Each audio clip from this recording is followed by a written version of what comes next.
Je crie à toi, oh. Est-ce que vous pouvez chanter encore avec moi? Bonjour, bienvenue sur la Scriptura TV 777. Nous voici encore pour notre troisième émission sur cette thématique, l'affranchissement par la vérité, le thème central et général. Nous avons eu à avoir deux émissions où nous avons essayé d'éclairer un peu le peuple de Dieu sur une certaine forme de thématique. Aujourd'hui encore, mes très chers et mes bien-aimés, j'espère que vous êtes encore chez vous heureux, remplis de l'esprit de grâce, remplis du Saint-Esprit de Dieu. Aujourd'hui, notre thématique aura pour titre « Pourquoi allons-nous à l'église ?» Notre thématique sera « Pourquoi allons-nous à l'église ?» Et un terme plus particulier, « Pourquoi vas-tu à l'église ?» Parce que nous devons comprendre quelque chose. Dans cette fin des temps, les gens se vont à l'église, mais ne savent même pas pourquoi ils vont à l'église. Beaucoup de personnes vont à l'église, mais ne savent même pas qu'est-ce que représente l'église. Donc nous allons essayer au cours de cette émission, de manière assez brève, de ne pas entrer dans trop de thématiques assez théologiques. Nous allons essayer de rester simple pour faire comprendre le pourquoi nous devons aller à l'église. Alors cette thématique, pourquoi allons-nous à l'église? Nous allons simplement, dans un premier temps, comprendre. Nous allons donner la définition de l'église. Qu'est-ce que l'église en son sens étymologique? Qu'est-ce que l'église de Jésus-Christ de Nazareth? Où est dans la Bible la première fois que l'église a été mentionnée, le mot église? Alors nous allons aller simplement, nous allons prendre la Bible comme chaque fois, afin d'avoir notre passage de base. Nous allons aller dans le livre de Matthieu. Nous allons aller dans le livre de Matthieu, précisément dans Matthieu 16, 18. Dans Matthieu 16, 18, où nous connaissons un peu le contexte, c'est lorsque Jésus est en train de poser la question au bien-aimé Pierre, l'apôtre Pierre, lui demandant « Qui suis-je » Et Pierre, disant à Jésus, lui donnant la réponse simplement, disant à Jésus que tu es le Messie. Lorsque Pierre fait cette révélation à Jésus, que Jésus est le Messie, voici la réponse de notre Seigneur. Notre Seigneur dit à Pierre, ce n'est ni la chair ni le sang qui t'ont révélé cela, c'est mon Père qui est dans les cieux qui te l'a révélé. Et maintenant, voici encore ce que dit notre Seigneur au verset 18.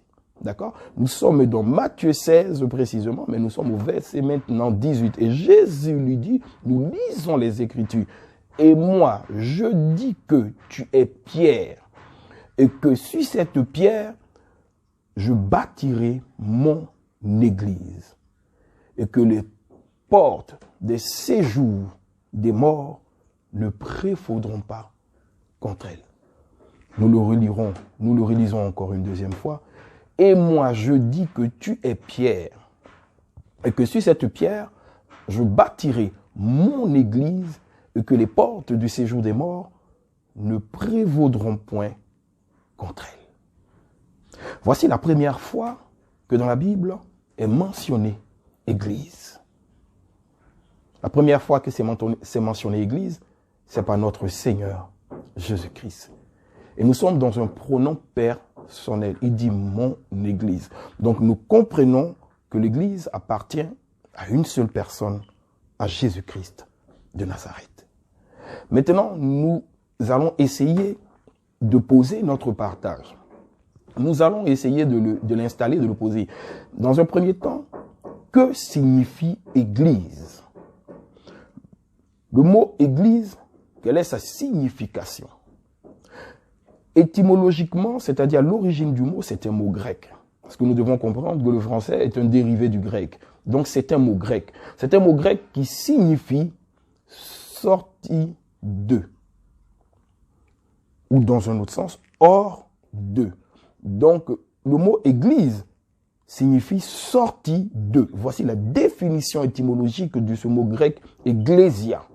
qui veut dire sorti de. Donc si nous voulons comprendre, en fait, l'Église, c'est l'ensemble des personnes qui sont sorties d'un système mondain et qui se sont mis à part pour Dieu.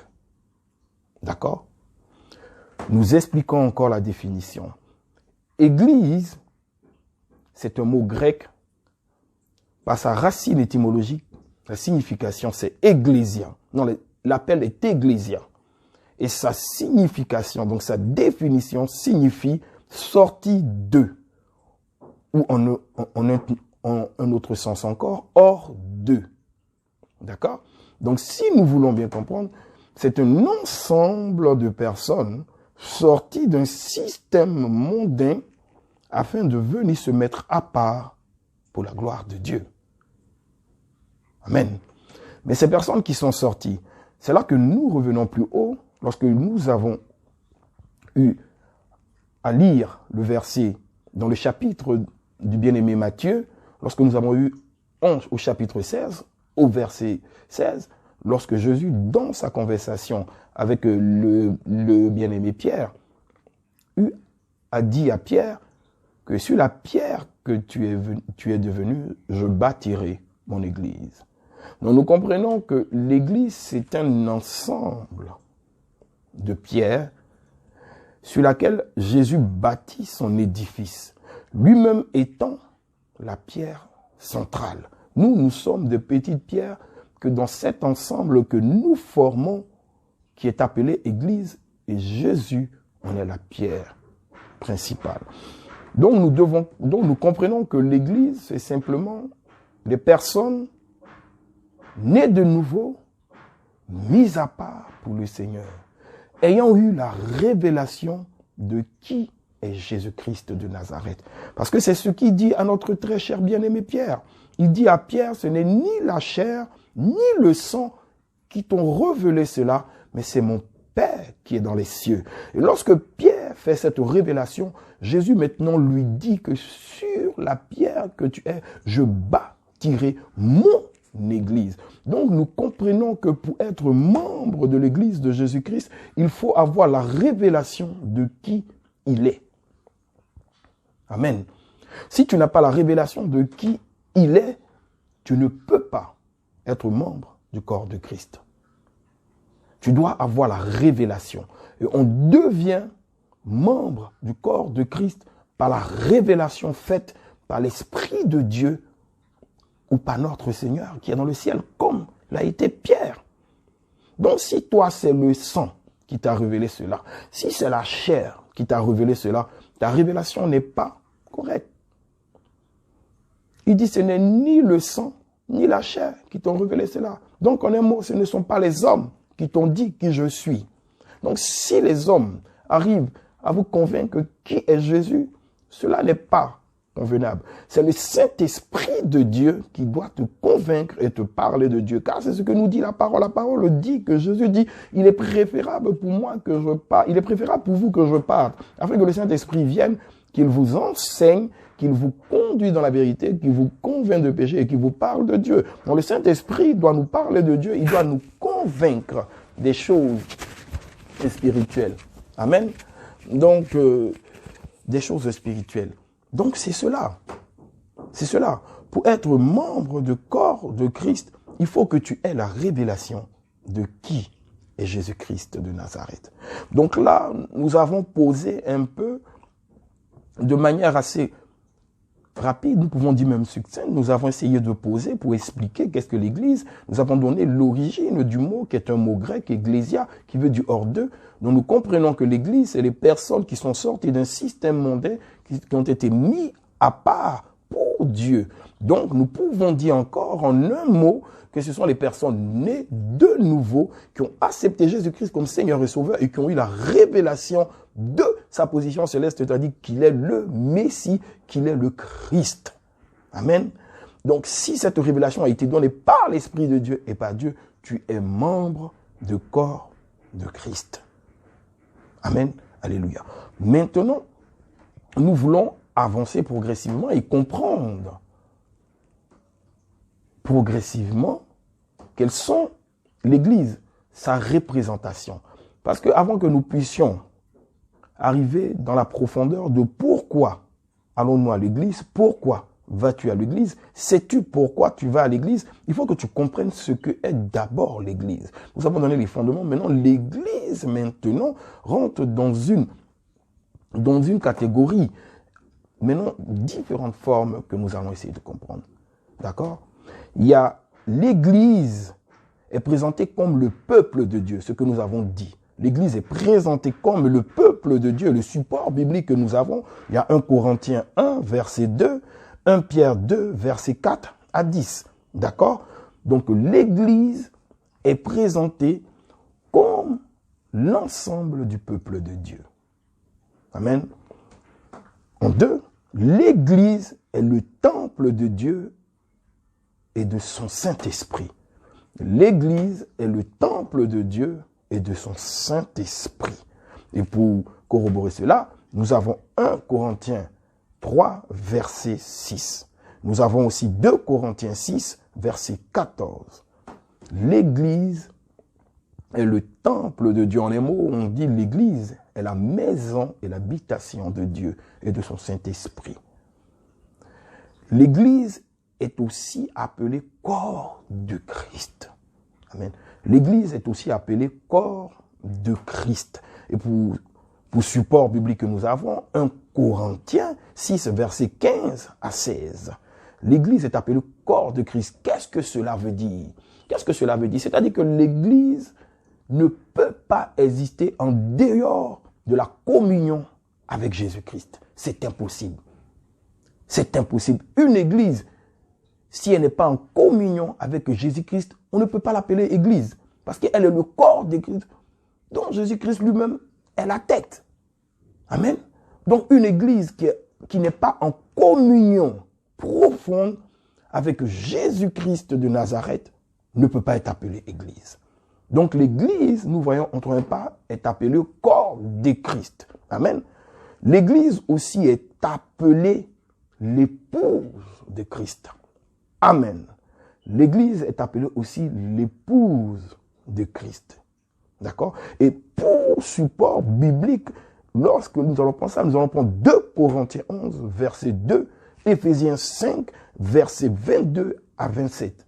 D'accord? Vous pourrez, chez vous à la maison, lire ces passages afin de venir en support à ce que nous sommes en train de dire, que l'église est l'épouse de Christ. Et maintenant, cette image que nous avons prise, c'est pour expliquer quoi? C'est pour expliquer cette relation profonde que Christ a avec l'église. Nous avons pris cette image de mariage. On dit Christ est l'épouse de Christ.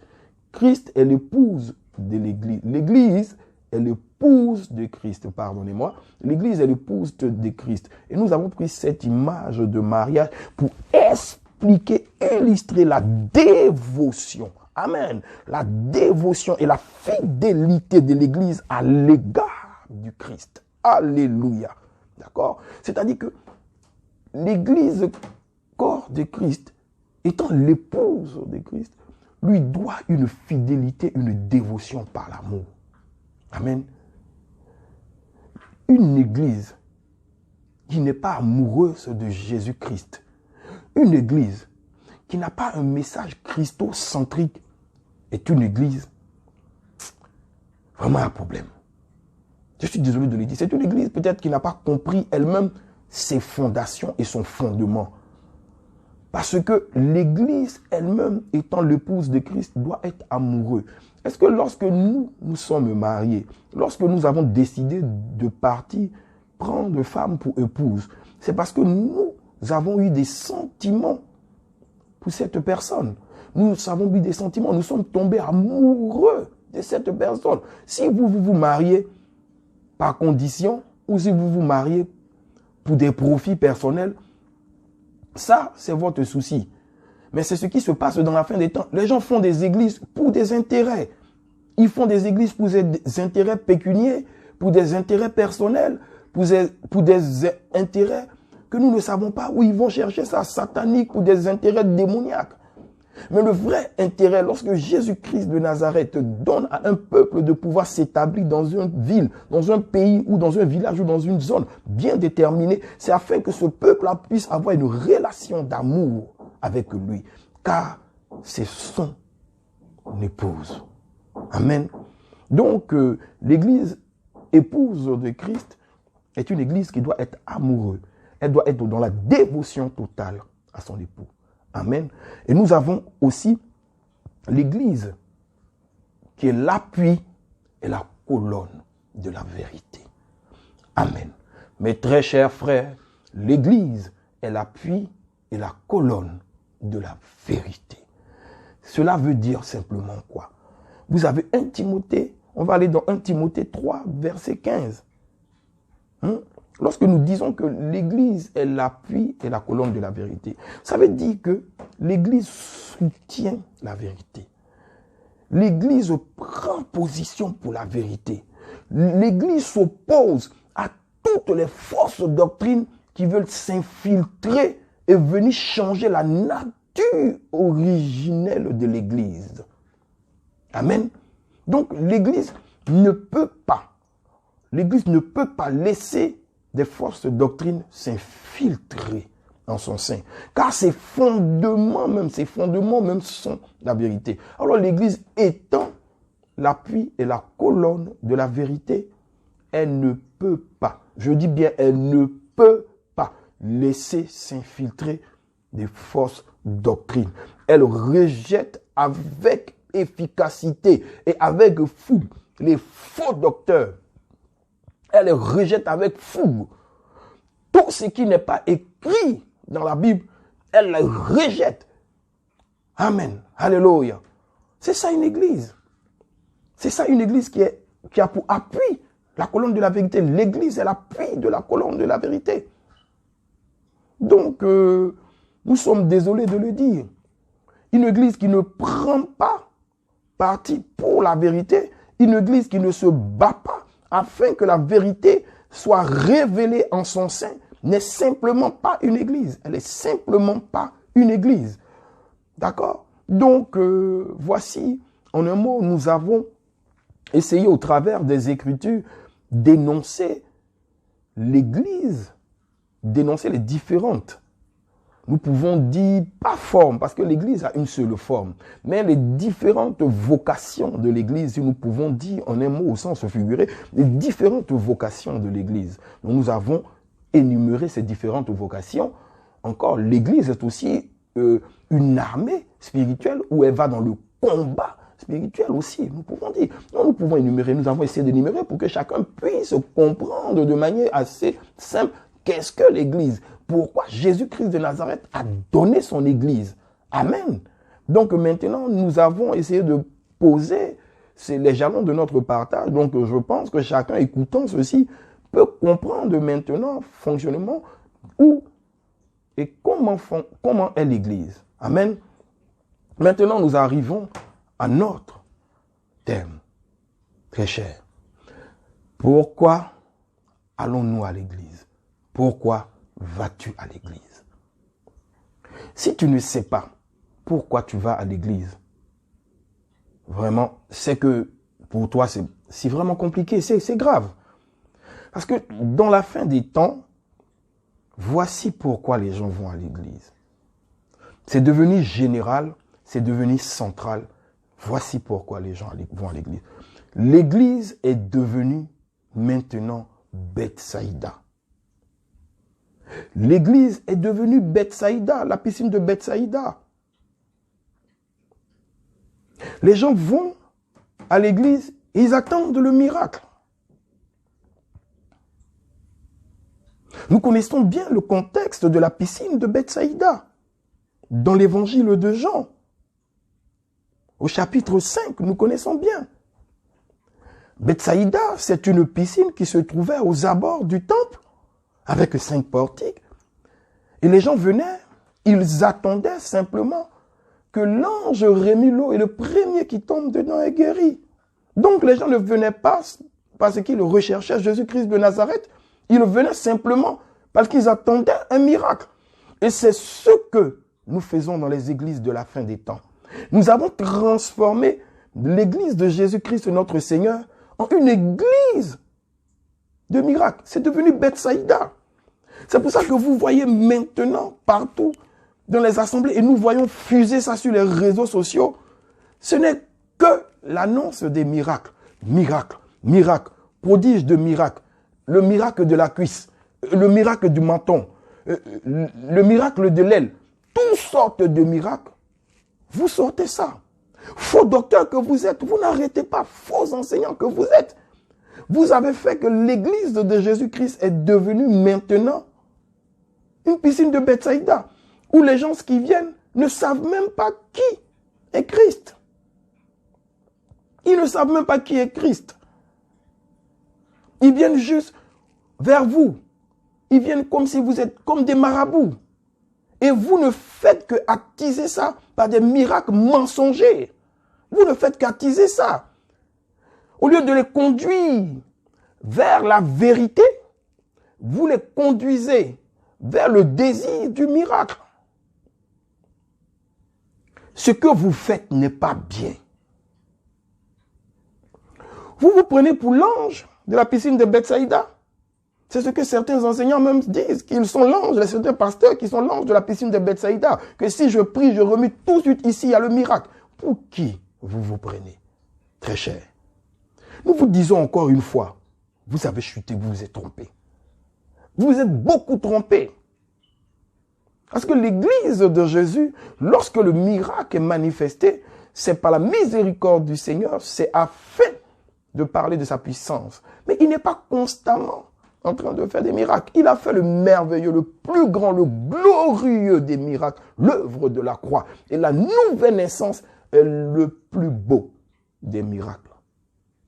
Parce que vous ne pouvez pas expliquer la nouvelle naissance, c'est un mystère. Comment quelqu'un qui était drogué, quelqu'un qui était perdu hier, qui ne connaissait même pas Jésus, par une grâce immense, il donne sa vie à Jésus-Christ, il devient une nouvelle personne. C'est ça le miracle. C'est ça la vérité de Christ. Donc s'il vous plaît, arrêtez-nous, s'il vous plaît, arrêtez un peu avec vos miracles mensongers.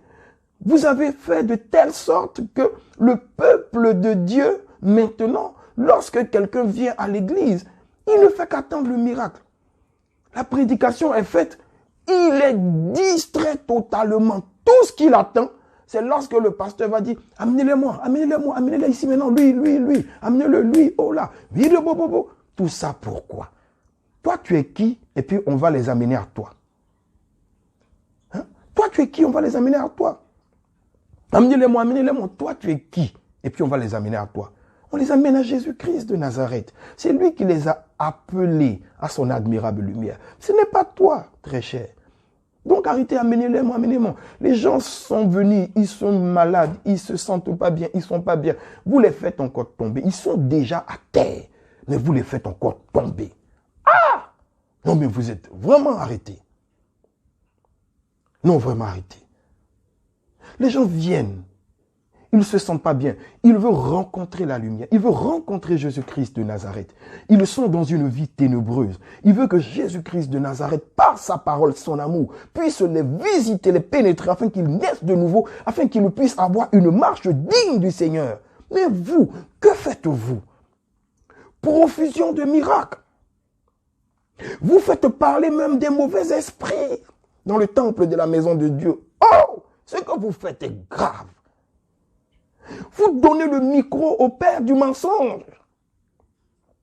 Oh oui, toi tu es qui? Oh, je suis Satan. Oh, je suis Satan. Oh, je suis venu pour te détruire. Oh, je suis venu. Et vous conversez avec le menteur que vous êtes.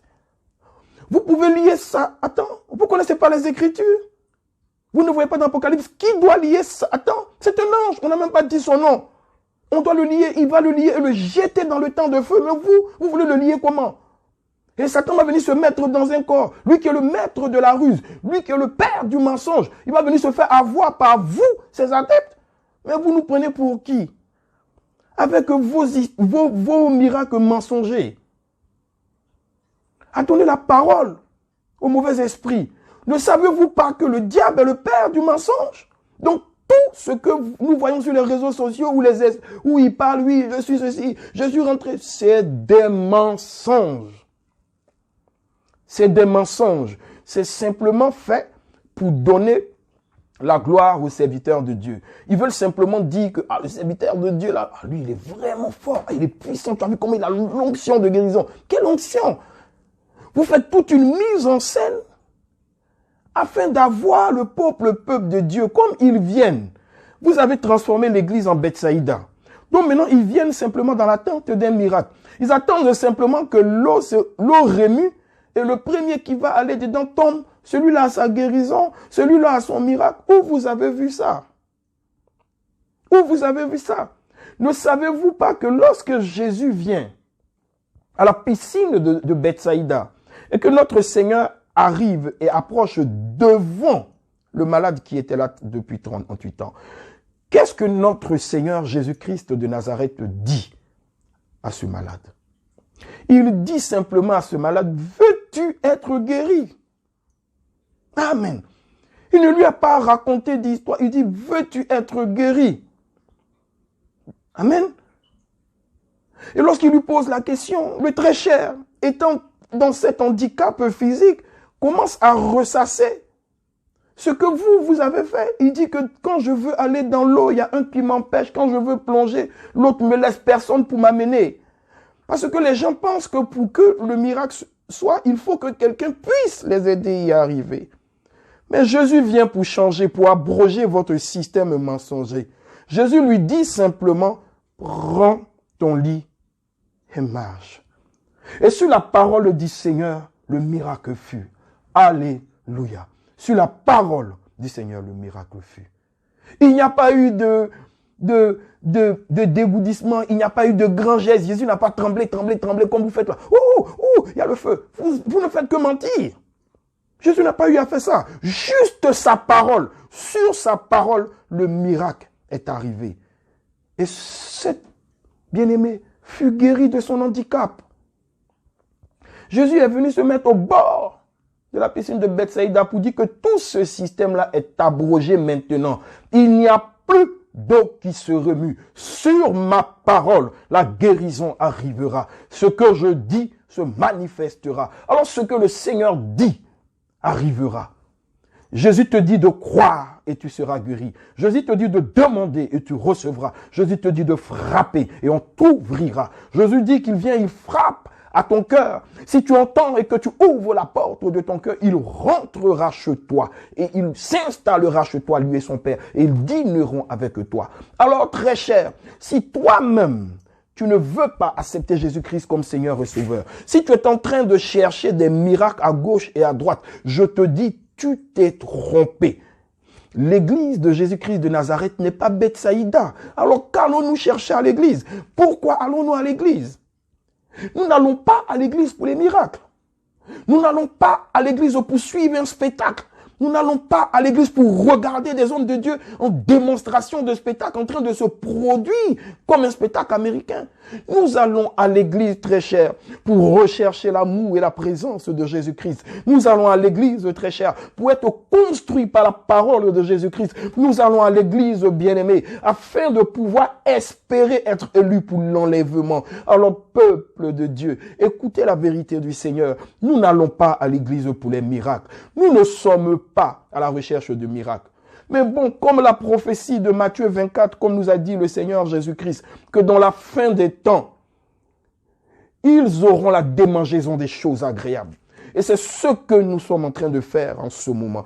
Ils auront la démangeaison des choses agréables. Et les hommes de Dieu sont en train d'utiliser ça pour pouvoir happer un grand nombre de fidèles dans les églises afin d'avoir beaucoup de dîmes. C'est que ça, des miracles mensongers. Ça pullule les réseaux. Maintenant, ils font des spots publicitaires pour vendre des miracles. Mais où vous avez vu ça? Soirée de miracles, soirée de guérison. Mais où vous avez vu ça? Où vous avez vu ça? C'est vraiment pitoyable et c'est vraiment dommage. C'est vraiment pitoyable et c'est vraiment dommage. Comment vous êtes en train de transformer l'église de Jésus-Christ de Nazareth en une boutique de faux miracles. Les gens vont à l'église pour rechercher l'amour, la paix, la tranquillité. Les gens vont à l'église afin de trouver un sens à leur vie. Ils ne vont pas à l'église afin de venir vous voir faire vos spectacles de mensonges.